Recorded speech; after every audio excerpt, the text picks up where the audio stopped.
Hello, friends. As I continue my journey along the Indus River, the soft rhythm of the water guides my thoughts. The civilization that once flourished along these banks was not just advanced in its urban planning, trade, and craft, it was also deeply connected to its spiritual and religious beliefs. The people of the Indus Valley had a unique way of seeing the world around them. And today, as I float down this river, I want to take you on a journey into the religious and spiritual practices that shaped their lives. As I paddle, I imagine the sacred spaces where the people of Harappa and Mohenjo-daro came together to worship. Though there are no grand temples or towering statues like in other ancient civilizations, the Indus Valley people had their own form of spirituality, reflected in the artifacts and structures we've uncovered. The Great Bath at Mohenjo-daro is one such example, a structure that, while often associated with cleanliness, may have had a spiritual significance. The people likely used it for rituals or purifications, emphasizing their reverence for water, a source of life that flowed through their cities and nourished their crops. In addition to the Great Bath, many small terracotta figurines have been found throughout the region. These figurines often depict animals or human-like figures with distinct features. One of the most famous examples is the so-called priest-king statue, a figure wearing a horned headdress and seated in a meditative posture. While we cannot be certain of the exact meaning, it is believed that this statue may represent a religious leader or a divine figure. These figurines give us a glimpse into the spiritual and perhaps even political roles religion played in this society. It's easy to imagine the people of the Indus Valley gathering around such figures, seeking protection or guidance from their gods. As I paddle along, I think about how much nature influenced their religious practices.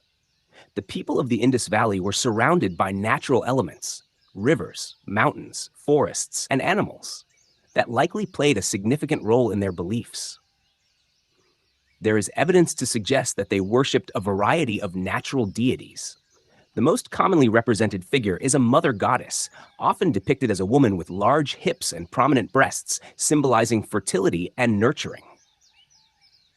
This figure indicates that the people placed great importance on the fertility of the land and the prosperity of their crops, as they relied heavily on agriculture for survival. Water, of course, was one of the most important elements for the people of the Indus Valley. The river that flowed through their cities was a source of life, not just for drinking and agriculture, but also as a spiritual force. The river's rhythm mirrored the cycles of life, birth, death, and rebirth. And its life-giving properties made it a central part of their religious worldview. Just as I glide through its waters, I can almost feel the reverence the people must have felt, for the river was their lifeline, and their connection to it was sacred. The animals that roamed the land also played an important role in their belief systems. The Indus people may have worshipped sacred animals like the bull, which was often depicted in seals and figurines. These animals, which provided resources like food, clothing, and labor, would have been seen as essential to the community's survival. The bull, in particular, was associated with strength and power, and perhaps even with the divine. Evidence of animal worship, along with depictions of animals in religious contexts, speaks to a society that deeply respected and admired the creatures with whom they shared the land. Another significant aspect of their religious life was the use of seals. These seals, often made of clay, were engraved with intricate designs that featured animals, deities, and symbolic motifs. They were used as amulets or markers for trade and communication, but they also held spiritual meaning. The seals may have represented protection, or they may have been used in rituals. The symbols on the seals, such as the horned animals and geometric shapes, suggest a complex belief system, one that incorporated elements of nature, the cosmos, and the divine. But despite the significance of these artifacts, there is still much we don't understand about the spiritual life of the Indus Valley people. Unlike other ancient civilizations, they left no written records that directly explain their religious practices or beliefs. Most of what we know comes from the study of their artifacts, figurines, and structures. The absence of monumental religious texts or inscriptions makes it all the more intriguing, as we are left to piece together their beliefs through the clues they left behind. In my canoe, drifting along the water, I ponder the importance of the Indus River to the people who once lived along its banks. The river wasn't just a source of physical sustenance, it was a source of spiritual meaning.